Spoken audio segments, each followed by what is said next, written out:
Hey folks, I'm doing a little video today about a Hinderer custom field tack. I was fortunate enough to win a lottery and was able to purchase this knife because of it.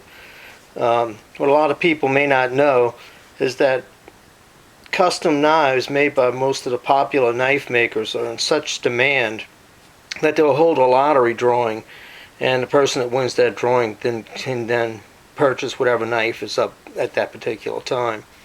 And I was fortunate enough to get this one, thanks to Rick for grinding it, and for Rob Orlando and the rest of the people, their crew over there at Rick Hinderer Knives, to get this thing produced and shipped out to me. Well, let's take a look at it. First of all, they provide this knife in a really nice sheath. This is a tactical style sheath. Has double stitching on all the seams, plenty of paracord comes with it, plenty of attachment points, adjustability, everything is adjustable. Even the knife retaining strap is adjustable. The knife and the sheath is really sweet the way it fits in here, but for any knife that you put into this sheath, it has a protective throat that's plastic, but it's smooth, so it doesn't mar the finish on a knife like some sheaths do. Also, it has a pouch on the top that you can put a fire starting kit, survival kit, first aid kit. I happen to have a piggyback knife in here right now, and it's a XM18, and we'll talk about that maybe a little bit later. I don't know. First of all, the field tack is what we're really talking about here. It's a custom field tack. It's 11 inches overall for people that aren't familiar with the Hinderer stuff, so the ones that are, just bear with this. The blade has a cutting edge of 5.5 inches. It's got a nice choil to it.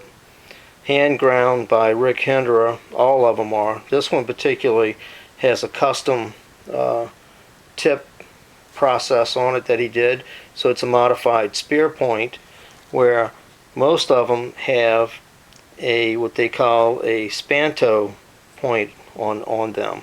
So that's really what makes this one the custom and sets it apart. It also has Rick's signature on it, which I don't know if we can get very good. Let me see if we can pull it in. And then of course he does show the type of steel that's on here. It's ground up in this portion here, and again, I don't know how well my lighting or this cheap camera will actually show that, but it's the CTS-XHP steel, which is made by Carpenter Technologies, and this particular steel is now being produced on his knives as well, his folding knives and other fixed blades that he produces. But that steel is a purpose-made steel by Carpenter, and one of the uses is knives, and for heavy use or camping, civilian, military, whatever. This particular metal has a very high corrosive resistance to it, as well as the ability to give it a high heat treat. So it's an excellent metal, and it's from their write-up on their website. They say that it will finish well and handles an edge very easily. And I can tell you, from Rick's grind, it really is sharp. Holds a beautiful edge. Has a very nice fine edge on it. Very much kudos for this. Nice workmanship. A little bit more about this knife. It has G10 scales on each side, and they're contoured, and of course you can see that they're checkered for added grip. Jimping on the top and jimping underneath on the bottom. The jimping on the top is a little more aggressive than the bottom jimping, but it's still kind of polished and smoothed, so that they kind of round the edges of it a little bit, so it's not offensive to the hand when you're holding it and have a good tight grip on it, so even though it's well suited for gloved use, you can still use it with just the naked hand. It grips well, fills the hand well. I really don't think you're going to find too many hot spots with it because it has positive connection with your hand when you hold it, so there's no voids in it. It just kind of fills the hand. Very nice to do a reverse grip if you wanted to. It has kind of a rounded butt end on it with some nice tang, a hole for the lanyard if you want. The screws and the receiver part of the screw assembly are all made at Rick Hinderer Knives. Really just a nice, well balanced, comfortable knife in the hand. This is really a sweet knife. It's almost 1/4 of an inch thick, so it's just a hair under that. So it is a substantial knife.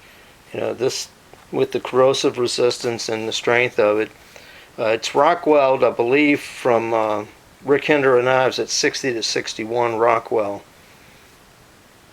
And you know, if you notice on the screw assemblies that they have on this, they're very similar to the pivot assembly that you see on their XM knives. Curious. You know, I'm not sure if it's the same assembly that they put on these. It'd be interesting to find out, though. I'll have to probably contact them. Anyway, folks, that's it. I just wanted to give you a little close-up of it. I'm very proud of this knife, and that's why I wanted to do this video on it. You know, although it's probably not obtainable by most people because they're produced in limited quantities even with their regular grind, much less the custom. But I wanted to give it a close-up showing so people could see what it looks like. I mean, really nice. I mean, the thing is big. It just it dwarfs the XM18. And an XM18 is not really a small pocket knife, but it sure does make it seem small when you look at it like this. But anyway, thank you all for watching. I hope you enjoyed the video and got something from it. I want to thank Rick and everybody at Rick Hinderer Knives for producing such beautiful products that they produce. Take care, folks. Stay safe, and God bless everybody. Bye now.